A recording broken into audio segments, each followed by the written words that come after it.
Hi mister Subbu. ஹலோப்பா. எனக்கு ஒரு பயங்கரமான ஒரு டவுட்டு. சொல்லுங்க. மெக்கானிக்கல் இன்ஜினியர்ஸ்க்கு வேலையே கிடைக்காது இப்பலாம் அப்படின்னு சொல்றாங்களே, அது நிஜம்தானா?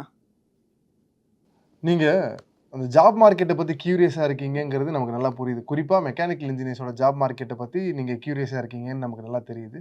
ஆனா நம்மளோட பதில் வந்து மெக்கானிக்கல் இன்ஜினியர்ஸ்க்கு ஸ்பெசிஃபிக்கா இருக்க போறதில்ல. கிட்டத்தட்ட எல்லா இன்ஜினியர்ஸ்க்கும் சேர்த்து தான் இந்த பதில். பொதுவாவே ஒரு டிமாண்டோ சரி, ஸ்கார்சிட்டியோ சரி, ஒரு 3, 4 ஃபேக்டர்ஸ்ல கிரியேட் ஆகும். முதல்ல எப்படி நம்ம நினைக்கலாம்னா, இந்த மார்க்கெட் சேச்சுரேஷன். மார்க்கெட் சேச்சுரேஷன்னா என்ன? முதல்ல ஒரு தேவை இருந்தது. அந்த தேவை வந்து இப்ப இல்ல. அதுதான் சேச்சுரேஷன். கரெக்ட்டுங்களா? முன்னாடி வந்து ஒரு டெக்னாலஜியோ, இல்ல ஒரு மெஷினரியோ நமக்கு தேவைப்பட்டது. இப்போ வந்து நமக்கு அது தேவைப்படல. For example டைப்ரைட்டர்ஸ். டைப்ரைட்டர்ஸ் நமக்கு இப்போ தேவையில்ல. ஏன்னா கம்ப்யூட்டர்ஸ் நமக்கு வந்துடுச்சு.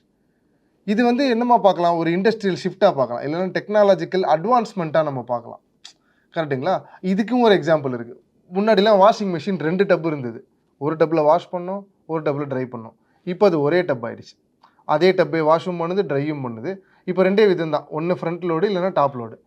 மக்களுக்கு வந்து எது அஃபோர்டபுளா இருக்கோ அத பார்த்து வாங்கிக்கிறாங்க. எது புடிச்சிருக்கோ அத அவங்க வாங்கிக்கிறாங்க. கரெக்ட்டுங்களா?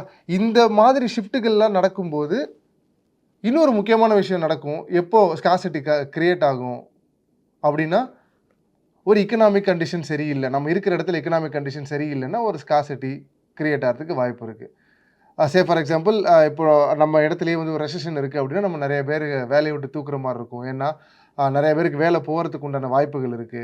ஏன் சம்பளம் குடுக்க முடியாது அவங்களுக்கு. அப்போ வந்து ஒரு ஸ்கார்சிட்டி கிரியேட் ஆகும். அப்போ வந்து ஒரு கயாஸ் ஒண்ணு கிரியேட் ஆகும்.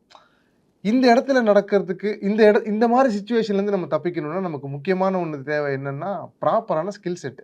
ஏன்னா, இந்த ஸ்கில் மிஸ்மேட்ச் தான் have been the case for quite some generations இல்லைங்களா?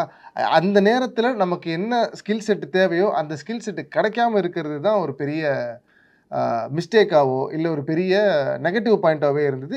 எந்த இன்ஜினியருக்குமே, இது மெக்கானிக்கல் இன்ஜினியருக்குன்லாம் கிடையாது.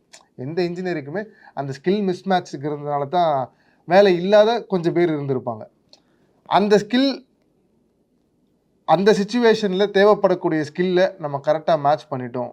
அப்டின்னா என்ன அர்த்தம்? அந்த டிமாண்டுக்கு தேவையான நாலேட்ஜ் நம்ம டெவலப் பண்ணிக்கிட்டோம் அப்டின்னா, ஆ எந்த டிஃபிகல்ட்டியுமே நமக்கு இருக்காதுன்னு நான் சொல்ல வரேன்.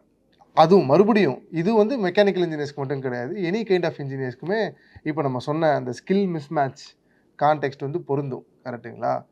ஆ ஆ இன்னொன்னு சொல்லணும். ஸ்பெசிஃபிக்கா நீங்க மெக்கானிக்கல் இன்ஜினியரிங் கேட்டதுனால இன்னொன்னு சொல்லணும்னா, மெக்கானிக்கல் இன்ஜினியர்ஸ்க்கு முன்னாடி டிமாண்ட் இருந்தது. இப்பயும் டிமாண்ட் இருக்கு. அப்புறமும் டிமாண்ட் இருக்கும்.